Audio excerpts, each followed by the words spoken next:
Good afternoon.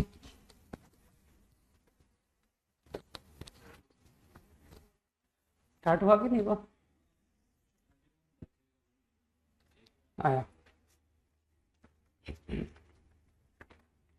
Differential equation exercise 2 question 1 to 5।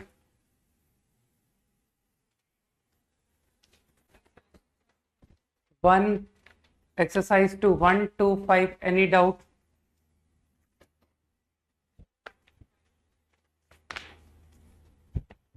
Question number 3 and 2।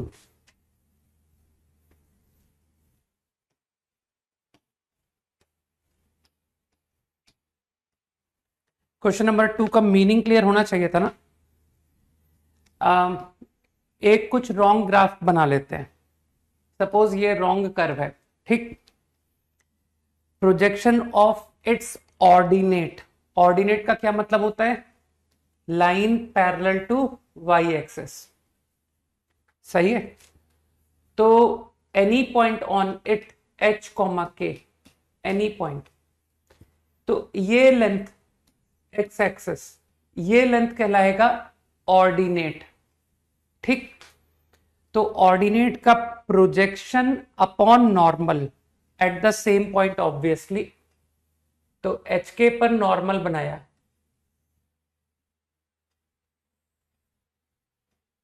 Like this. सही है। तो मानते हो this is going to be the projection, this length, ये length कहलाएगा projection. तो अभी मैं कहीं एक variable theta, let's say this is theta, ठीक। तो I think this length is what? K. तो this will be K cos theta. Projection बराबर K cos theta. Now K cos theta is equal to abscissa of point, ऐसा question में दिया गया है। तो दिस इक्वल टू एच, ठीक। अब मेरे ख्याल से थीटा को तुम रिलेट कर सकते हो ना कि थीटा 90, तो I think this angle by exterior angle theorem is pi by 2 plus theta. तो for this diagram you can understand कि जो स्लोप है, आई थिंक ये तो नॉर्मल का स्लोप हुआ ना, this is going to be slope of normal.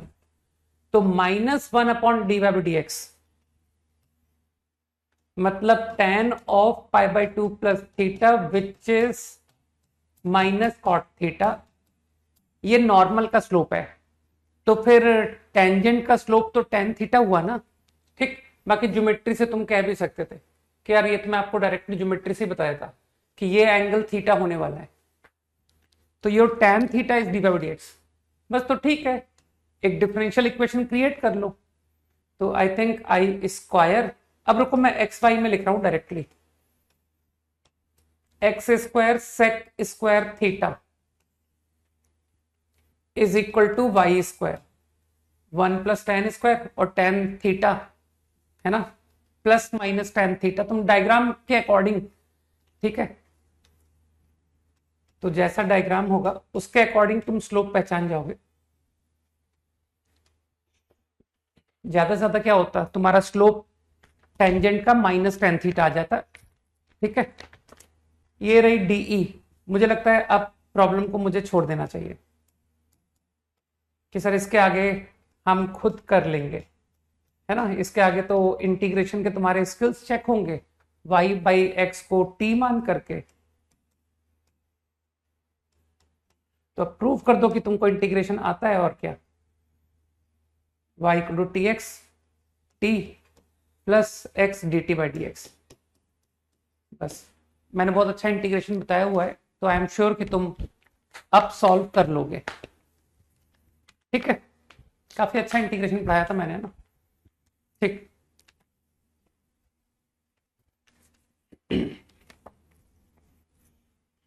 Variable separate करके कर लेना।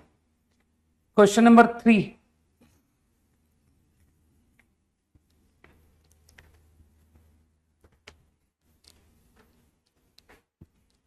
डन।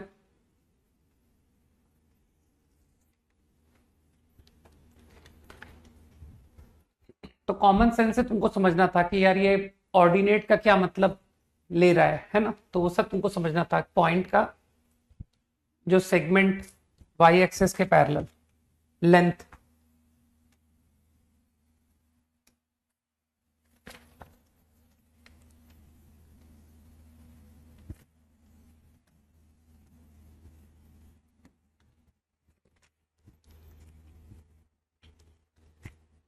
अगेन एक रॉन्ग डायग्राम बना लेते हैं, ठीक है। मान लो ये रॉन्ग डायग्राम है, light rays emanating from origin when reflected from mirror, obviously curve की बात कर रहा है, कर्व से रिफ्लेक्ट हो करके ये incident ray become parallel to x axis. This is the reflected ray, x axis का पैरेलल। तो ठीक है, बस इतना ही इंफॉर्मेशन है। तो एज यूजुअल एच के पॉइंट, अगर ये रिफ्लेक्टेड रे है, थोड़ा कर्व अच्छा नहीं बना है, सही कर लेते हैं। तो normal is the angle bisector, ठीक है।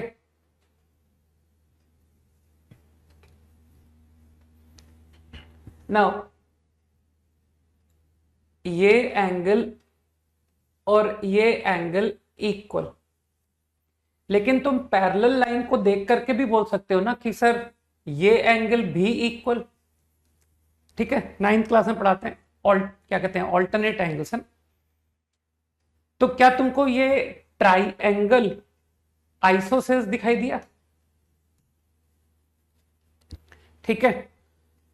तो बस अब ठीक है, ये लेंथ बराबर ये लेंथ, ये लेंथ तो directly under root X square plus Y square. अब मैं सीधा एक्स और वाई में ही रिलेशन लिख रहा हूं, इज इक्वल्स टू ये लेंथ, ये लेंथ के लिए मैं तुमको एक्स कोऑर्डिनेट निकाल के दे देता हूं, तो ये जो भी एक्स कोऑर्डिनेट होगा मॉड ऑफ दैट लेंथ हो जाएगा। तो यार ये कोऑर्डिनेट तो तुमको पता ही है कि सर आप स्लोप से कुछ ज्यादा ही करते हो, आप इसे समथिंग कॉमा 0 मन में पढ़ोगे, इसको मन में थोड़ी देर के लिए एक्स पढ़ लो, तो 0 माइनस के upon x minus H, and ये जो लाइन है ये तो नॉर्मल है, तो -1 upon dy by D X at H comma K, तो your X comes out K into, अब तुम क्योंकि एक्स और वाई में लिख रहे हो ना, h plus K into D Y by D X इस क्वांटिटी पर मॉड, ठीक। तो कोई भी एक केस कर दो यार, प्लस और माइनस, कि सर मॉड खोल दिया, तो बस अब तो फिर से होमोजीनियस डीई है, y बराबर टी एक्स से हो जाएगा, ठीक।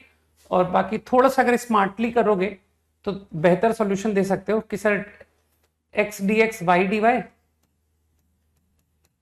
बाई 2 का derivative X square plus Y square को इधर कलेक्ट कर लिया, और dx है ना, समटाइम्स तुमने देखा है कि सर वो डायरेक्टली डिफरेंशियल भी पहचानने से क्वेश्चन बन जाते हैं।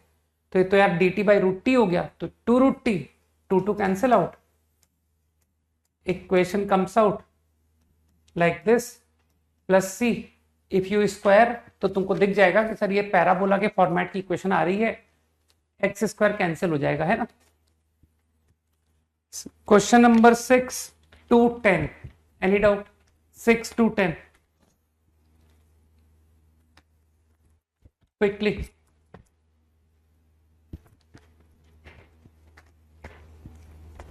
6 to 10, no doubt.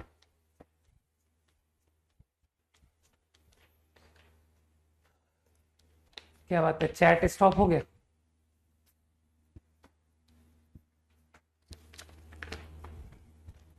एक सेकंड होल्ड करो।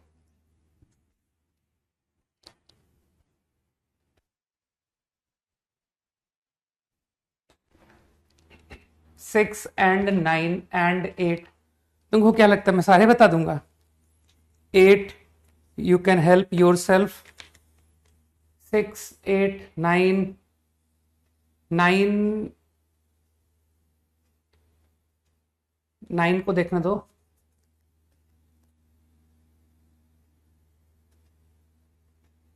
बहुत लल्लू क्वेश्चंस पूछ रहे हो ना। 9 क्वेश्चन डायरेक्ट हो जाएगा। एक्स डी वाई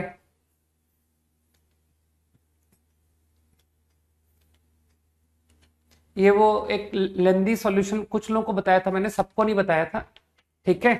तो reduce to homogeneous, question number 9 का मेथड याद होगा ना कि सर वो शिफ्टिंग ऑफ ओरिजिन वाला प्रॉब्लम, ठीक, जिसका आपने बहुत डिफिकल्ट क्वेश्चन खुद क्लास में करके दिखाया था। क्वेश्चन नंबर 6 में तो बेचारे ने खुद नहीं मदद कर दी तुम्हारी कि यूज दिस सब्सटीट्यूशन, तो वो जो कह रहा है कर दो। 2y y dash is dA by dy by dx किया है ना, dA बाई dx -1, तो बस ठीक है। y dy by dx is half dA by dx -1 into Y square. और रही बात वाई स्क्वायर की, तो वाई स्क्वायर को तो तुमने कहा तो है a minus X Y square plus X plus Y square, X plus Y square is A. मुझे लगता है this is a homogeneous DE. बस ठीक है, हो गया। इसके आगे मैं क्या कर पाऊंगा? मैं कुछ नहीं कर पाऊंगा इसके आगे। मुझसे अच्छी कैलकुलेशन तो तुम लोग भी कर लेते हो कि सर ये तो अब निपट ही है। करो, रीअरेंज कर लो, ठीक है। कुछ समझ में आ गया ना कि रीअरेंजिंग, ठीक, तो यू कैन सॉल्व। ये सब होमोजीनियस बन रहा है, ए कांस्टेंट है, तो फिर तुम सॉल्व क्या कर रहे हो? ए कांस्टेंट अगर है तो कर्व नोन हो गया ना कि sir Y square equal to 2 - x, ये तो कर्व है। ऑब्वियसली बुद्धि लगानी थी कि A is a parameter not a constant, ठीक है ना। क्यों y बराबर tx, जब सब्स्टिट्यूशन मैंने करवाया था तो क्या y बराबर tx, क्या t कांस्टेंट था? तो बुद्धि लगानी चाहिए ना कि सॉल्व करने जा रहे हैं, तो a को एक पैरामीटर है वो, ठीक। 11 to 15 12 and 14, ओके। 12 तो you can do on your own, put x plus Y plus 1 equal to T. मेरे ख्याल से इससे ज्यादा मदद की तुमको जरूरत नहीं है ना। x प्लस वाई प्लस 1 बराबर टी। पढ़ाई किया करो यार तुम लोग। 12 इज डन। और कौन सा? 14 तो वही क्वेश्चन है जो मैंने क्लास में कराया था। कुछ लोगों को आज भी याद है कि हाँ सर यही सेम क्वेश्चन ही तो कराया था आपने। Similar idea. जब सेम आइडिया का क्वेश्चन घर पे करने को मिले ना और नहीं कर पाओ, तो फिर स्कूल में कैसे, आईआईटी में कैसे होगा? आईआईटी में तो और प्रेशर होता है।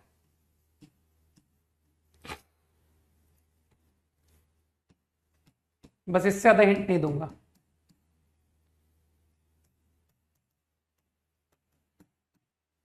ठीक है ना। लीनियर बाय लीनियर लोगों ने पहचान के कर लिया था।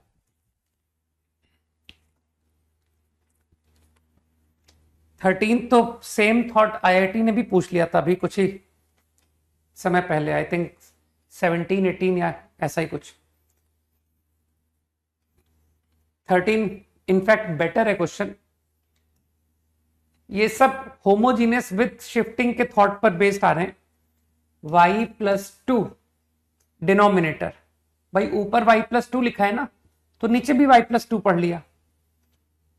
x माइनस 3, बुद्धि लगाओ, होल स्क्वायर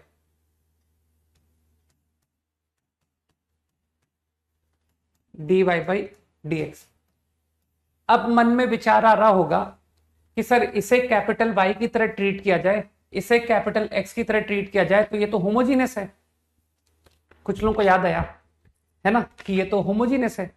और होमोजीनियस में आगे जाकर के तुम कहते हो कि y by X equal to T रखो। तो इसका मतलब है तुम आगे जाकर के मुझे यही बताने वाले हो कि y+2 upon x-3 is t। तो जो तुम मुझे आगे जाके बताने वाले हो वही मैं बात डायरेक्टली लगा देता हूं, यही तुम आगे जाके बोलने वाले हो मुझे। तो तुम्हारा x-3² 2t², x-3 तुमने कॉमन निकाल दिया था ना, 1+t का होल स्क्वायर, है ना। और ये क्वांटिटी dy/dx, तो थोड़ा सा मेहनत कर लो, t times x-3,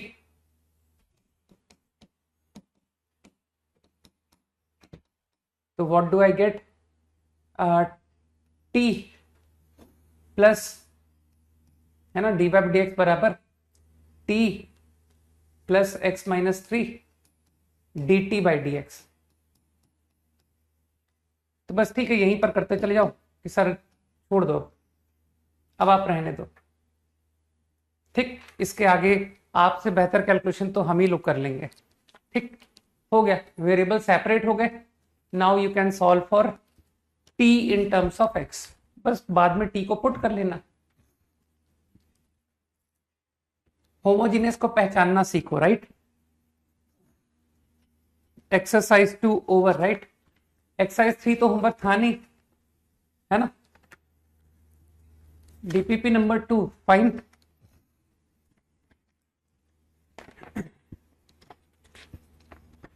one two 5 exceptionally easy question है, नहीं भी डाउट आएंगे तब भी चल जाएगा। No, fourth question, okay.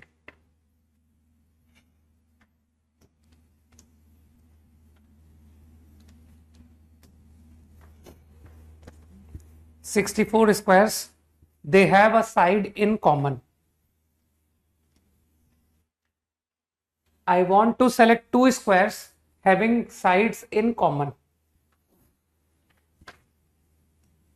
तो इसमें तुमको क्या ये विचार आया कि सर दो स्क्वायर वर्टिकली ले लीजिए, वर्टिकली मतलब लाइक दिस, ये दो स्क्वायर ले लीजिए, they have side in common, agree, या ये दो ले लीजिए and so on.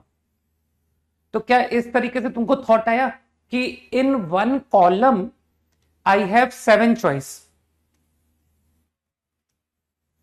Last choice will be this, so they are 7 choices, गिन सकते हो। तो there are 7 ways I select two squares having two sides in having one side in common, सही। अब क्या यही सेम बात सेकंड कॉलम, थर्ड कॉलम, उसमें भी सब में 7 वेज, तो मानते हो 7 into 8 because there are 8 columns, ठीक। अब तुमको क्या यही बात समझ में आ रही है कि सर आप स्क्वायर हॉरिजॉन्टली ले सकते थे हैविंग टू साइड्स कॉमन, क्या तुमको लगता है कि उसका भी आंसर यही आएगा 7 into 8 ओनली? तो मुझको लगता है your answer is 2 times and total ways तो सबको ही पता है, ठीक।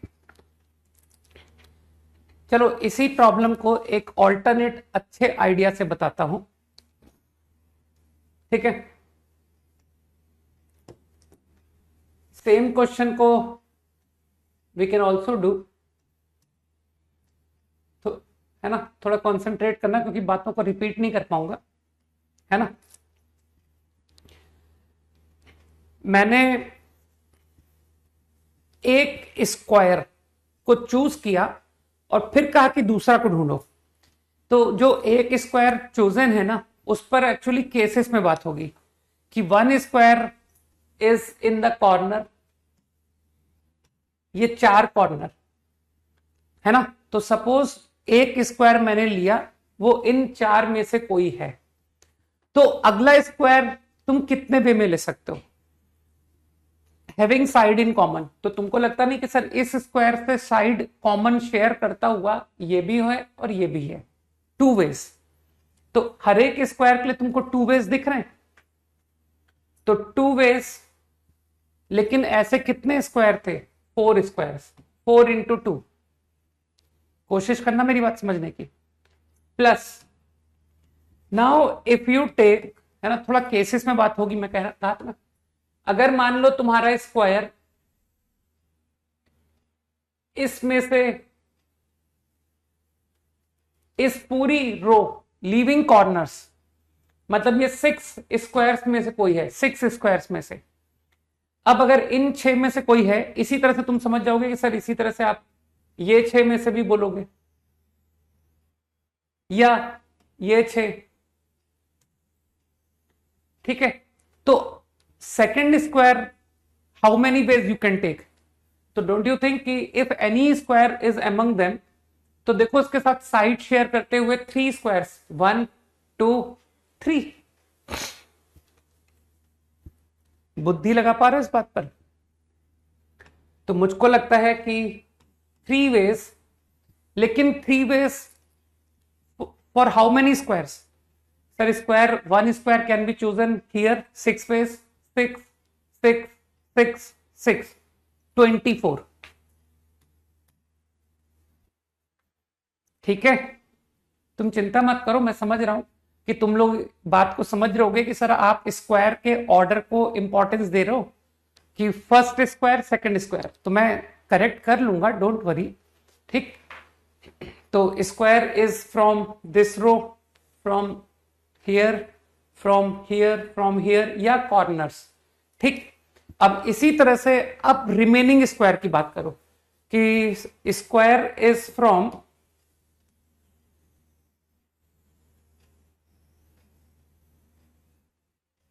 दिस पोर्शन, है ना। तो ये ऐसे कितने स्क्वायर्स होंगे? ये लिखे ना, 24 प्लस 4 को माइनस कर दो, 28 को माइनस कर दो 64 में। ठीक है, अब second square how many ways? Second square, तो मेरे ख्याल से एनी स्क्वायर यू पिक, तो second square can be taken in 4 ways, 1 2 3 4। सही है, तो 64 माइनस 28 निकाल के रखो, है ना, तो इंटू 4। तो वो जो 1 स्क्वायर यू हैव चूजन, वो 4 पॉसिबिलिटीज रख रहा था, 4 स्क्वायर्स के साथ कॉमन साइड। और ऐसे कितने आए थे? 64 माइनस 28 36। ठीक, अब जो समझदार लोग हैं दे विल से कि सर इसमें हर एक आंसर 2 बार काउंट हुआ है ना। फॉर एग्जाम्पल कि सर एक स्क्वायर ये है और एक स्क्वायर ये है, ये, तो तुमको लगता नहीं कि सर ये 2 बार आपने काउंट किया? एक जब आपने इस स्क्वायर को फर्स्ट स्क्वायर लिया, सही है ना, इस स्क्वायर को first square, then next square will be this, या फिर first square is this, second is this. तो लोग समझ पा रहे हो कि सर हम लोग ऑर्डर को इंपॉर्टेंस दे रहे हैं। तो I am only selecting squares, तो number of selections will be this of 2 squares. Total तो सबको ही पता है, सही है ना। Every answer is counted twice up to 10। बहुत इजी थी डीपीपी, है ना, एकदम लल्लू टाइप की डीपीपी है, अप टू 10।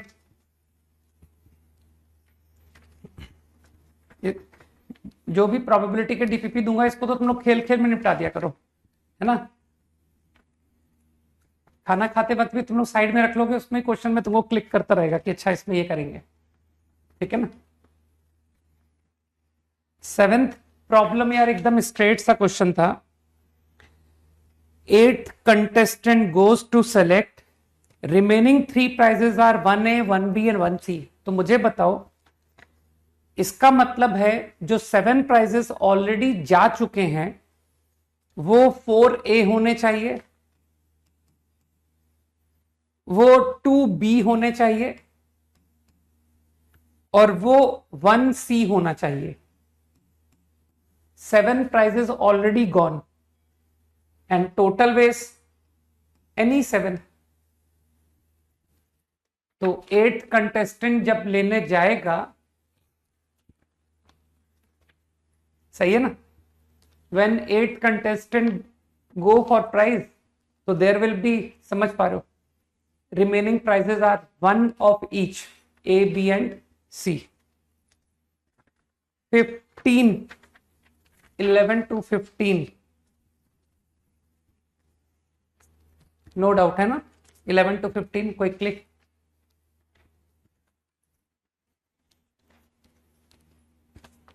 हो गया।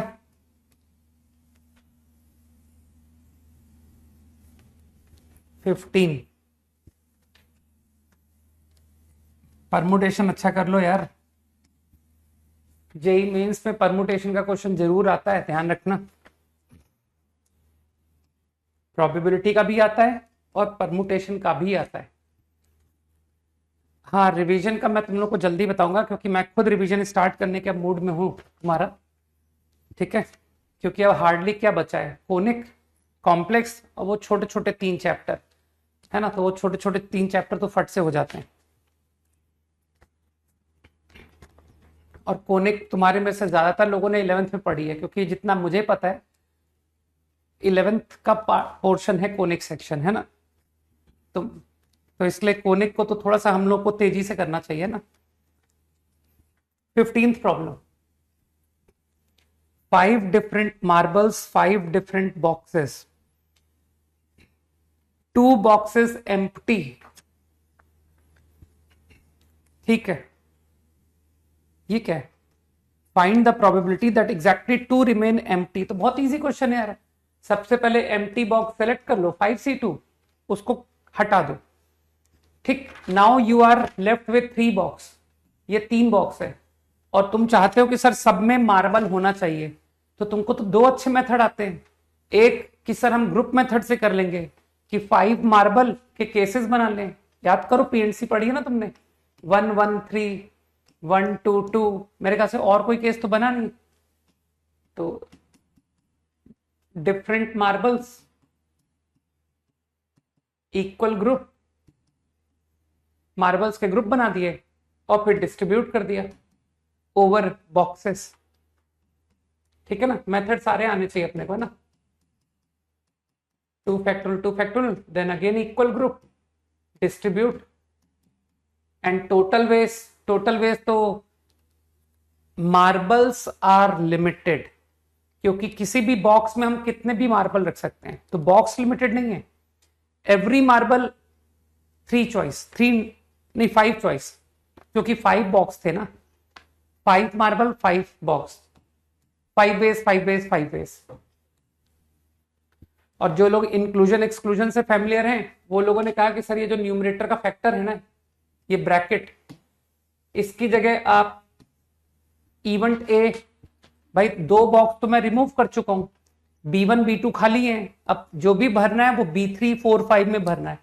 तो लोग कहेंगे sir A event B3 is empty, B event B4 is empty, C event B5 is empty, है ना।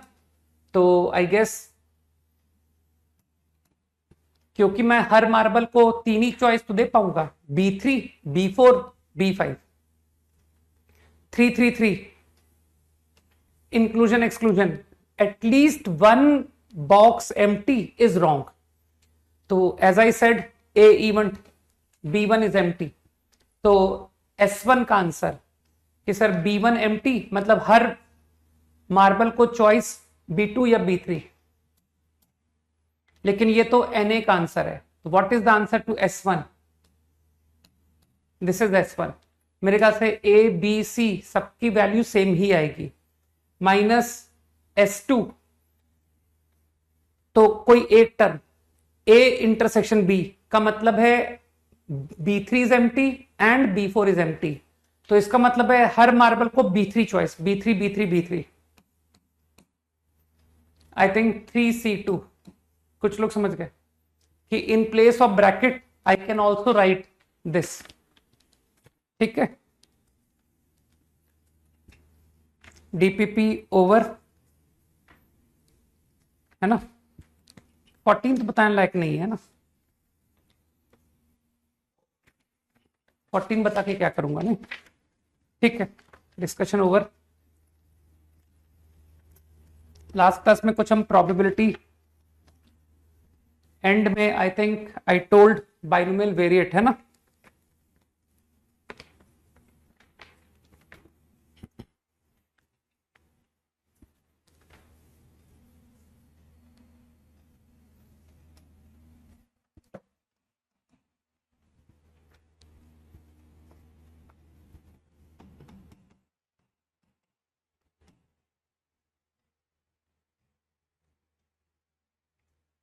And standard deviation. Okay, S D stand for standard deviation.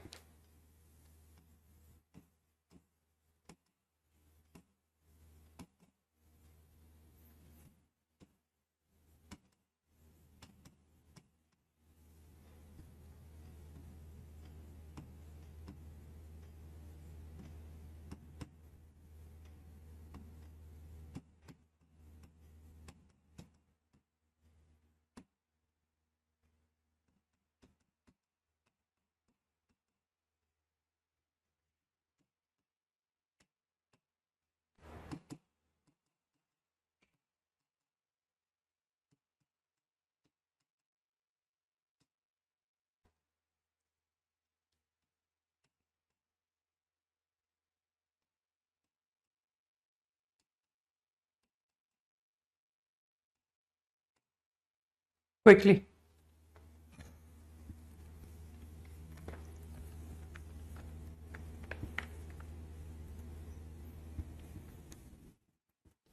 15 seconds to copy.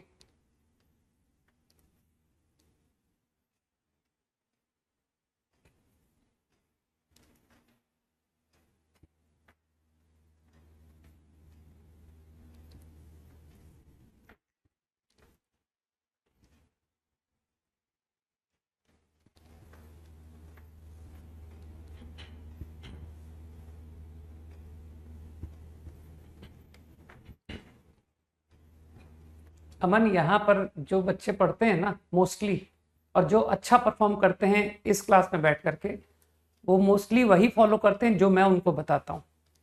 ठीक है ना, वो स्ट्रिक्टली वो फॉलो करते हैं जितना मैंने क्लास में कराया.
Okay, done. तो I guess formula based problem था, है ना. मीन मतलब NP is 9, standard deviation is under root of variance. तो NPQ इज 9/4। सही कहा ना मैंने? बस with the help of equation divide कर दो, Q आ गया, और अगर Q आ गया तो PB आ गया, तो NB आ गया 12।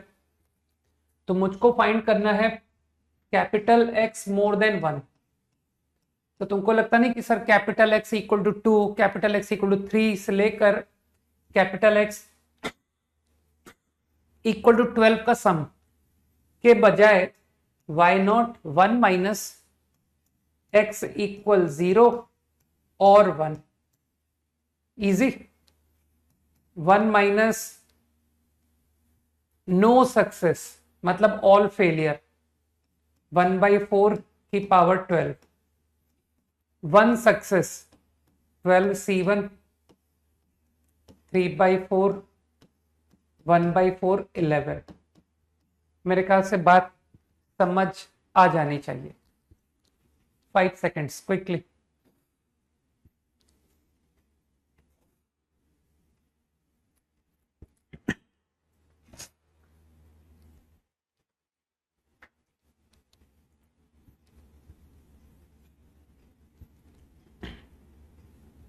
डन।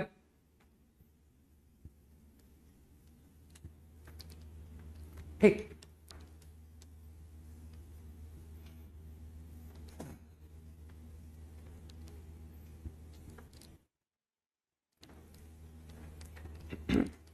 एज आई सेड कि कोनिक थोड़ा तेजी से होना चाहिए, ठीक है? तो आज लोग अपना ग्रुप को जरूर देखें, क्योंकि अभी क्लास से निकलते ही मैं कुछ शेयर करूंगा, ठीक है, which you are suppose to see for tomorrow class. कि कल तक वो देख के आना, है ना? मैं सर्च करता हूँ, मेरे हिसाब से क्या कहते हैं उसको, इंट्रोडक्शन लेक्चर होना चाहिए ऑफ पैराबोला, है ना? तो थोड़ा सा टाइम सेव करते हुए चलेंगे, है ना? क्योंकि तुम लोगों ने 11th में किया ही हुआ है नहीं, और नहीं किया तो बता, तो बेसिक से ही रहा हूं, चिंता मत करो। तो उसे देख करके आना, ठीक? You will be suppose to see that lecture what I will share today.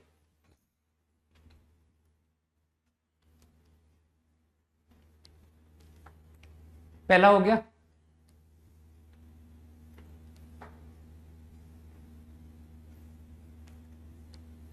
फट से आंसर कर दो यार, फिर कुछ एक आध अच्छा क्वेश्चन कराता हूं, बढ़िया प्रॉब्लम।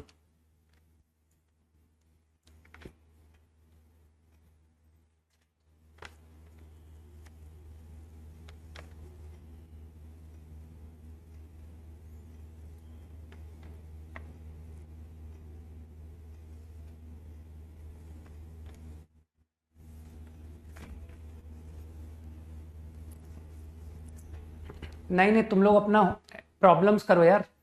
जिन लोगों ने पढ़ रखा है, मैंने कहा ना मोस्टली लोगों ने पढ़ रखा है, तो वो black book pink book solve करें, क्योंकि वेरी सून मैं स्टार्ट करने जा रहा हूं, है ना? Okay, expected number of heads तो हर कोई समझ गया ना कि सर आप मीन पूछ रहे हो, फाइंड द मीन। तो देख लिया होगा कि सर ये तो बाइनोमियल वेरिएट है, या तो हेड या टेल, और मेरे ख्याल से हेड सक्सेस की तरह ट्रीट होगा, क्योंकि नंबर ऑफ हेड्स पूछा जा रहा है। तो NP, your answer is how many times? 150, 3/5। ठीक है ना? ठीक है। वेरिएंस कुछ दम है ही नहीं क्वेश्चन में कि सर एन पी क्यू 150, 3/5, 2/5, कितनी वैल्यू आई है? 90 इंटू 2/5 कितना हो गया? 36। और लास्ट पार्ट बिटवीन का मतलब यही हुआ ना कि 91 से लेकर 99 तक, बिटवीन का तो यही मतलब हुआ ना कि sir x equal to 91, 92 till 99।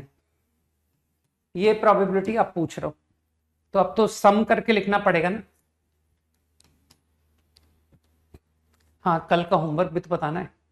रुक जाओ, अब लिख दूं मैं। 150, sorry not 100, C 91, 3/5,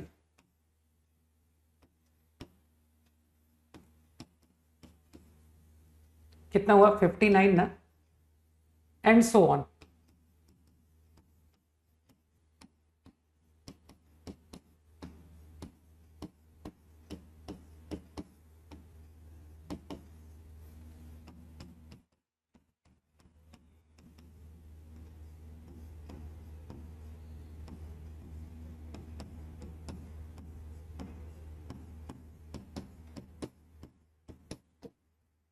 is the answer. Obviously लूंगा, रिवीजन क्लास नहीं लूंगा तो और क्या करूंगा, अब सिर्फ रिवीजन ही तो करना है, ठीक है ना. बाकी वो 3 छोटे छोटे चैप्टर पेंडिंग है, चिंता मत करो, वो भी करा दूंगा, है ना.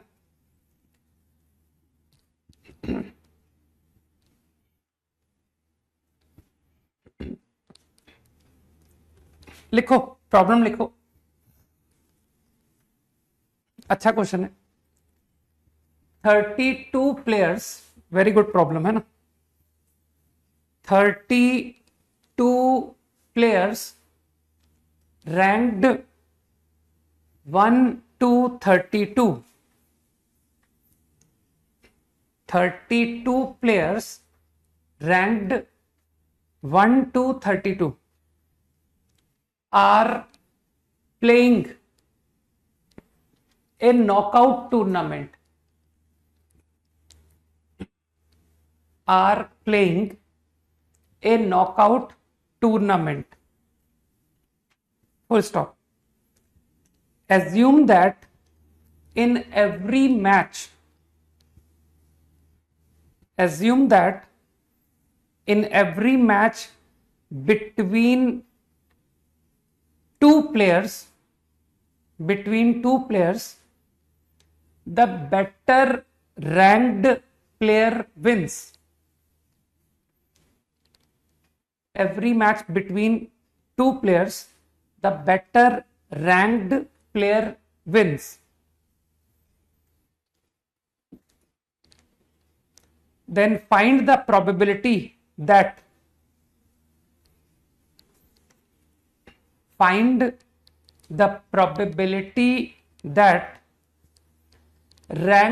1 and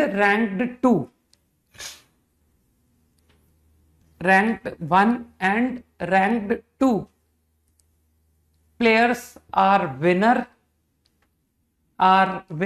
and runner up respectively. Are winner and runner up respectively. Quickly. कल का होमवर्क है ना.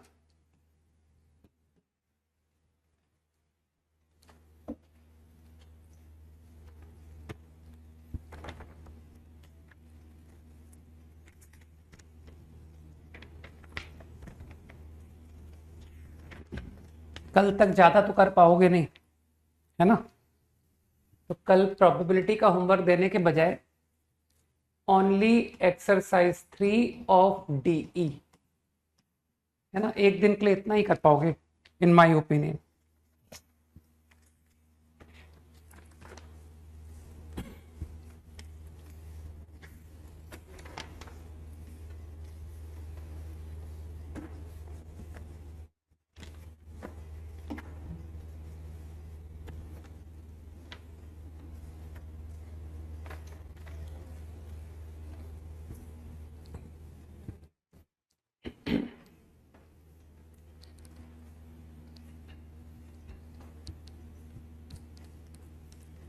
ये तीनों एक्सरसाइज हो जाने से क्या होगा, तुम्हारे डीई के सारे फॉर्म्स कवर हो जाएंगे, लीनियर एवरीथिंग. फिर मैं कुछ समय के लिए क्या करूंगा, डीई का डिस्कशन को स्टॉप करके प्रोबेबिलिटी को पहले कंटिन्यू करूंगा, ठीक है ना. और फिर डीई को ले लूंगा, ठीक है ना. तो after exercise 3 I will give you homework from probability, right?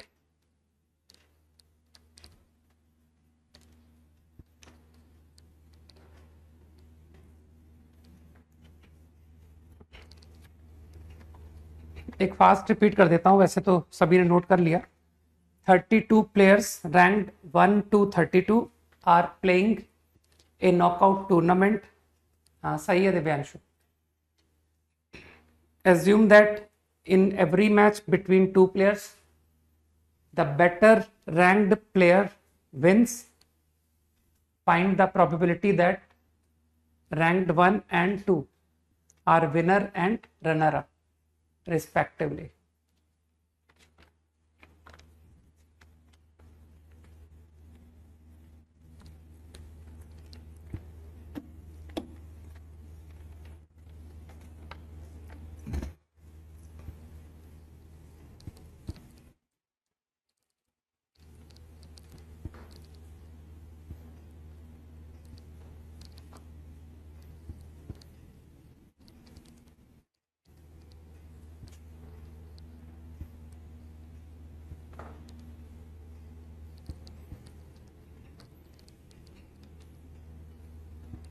Obviously Divyansh, ये कोई पूछने वाली बात है? जो भी टॉपिक यहाँ पढ़ाया जाता है उसकी शीट डिस्कस नहीं होती है, सिर्फ थ्योरी पढ़ाई जाती है लाइक अदर यूट्यूब प्लेटफॉर्म्स। हाँ,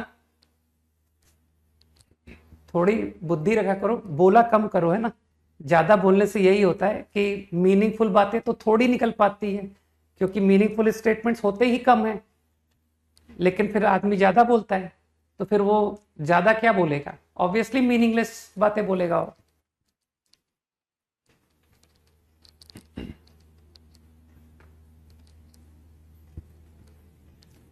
हो गया ना? अरे मैंने कहा अच्छा क्वेश्चन था, मैंने बस इतना कहा, ठीक है ना। Probability is totally easy Divyanshu, ठीक। ओके, एक अच्छा सॉल्यूशन बताता हूं, ठीक है। आई थिंक 32 प्लेयर्स है ना, तो दो दो प्लेयर करके खेल रहे हैं। तो मैं चाहता हूं कि P1, वैसे अगर तुम बुद्धि लगाओ तो तुम पहले से ही जानते हो कि सर P1 तो विनर होगा ही, इसमें तो कोई डाउट है ही नहीं, है ना। P1 तो श्योर विनर है। लेकिन मैं चाहता हूं कि P2 रनर अप बने, है ना। तो मानते हो ना कि मैच के बीच में कभी भी P1 P2 क्लब नहीं होना चाहिए। तो थोड़ा कंसंट्रेट करना, ये थॉट आईआईटी में पूछा गया है इस आइडिया को, ठीक है। तो मैं क्या कर रहा हूं, मैं जो 32 प्लेयर्स है ना, तुम सीधा फाइनल में इंटरेस्टेड हो ना कि सर सीधा फाइनल की बात करो। प्लेयर कम होते जाएंगे, कम होते होते होते 32, then become 16, then become 8, then become 4, then become 2। तो आई एम इंटरेस्टेड कि 2 प्लेयर बचे। तो एक काम करते हैं ना, 2 पूल्स बनाते हैं ऑफ 16 प्लेयर्स ईच।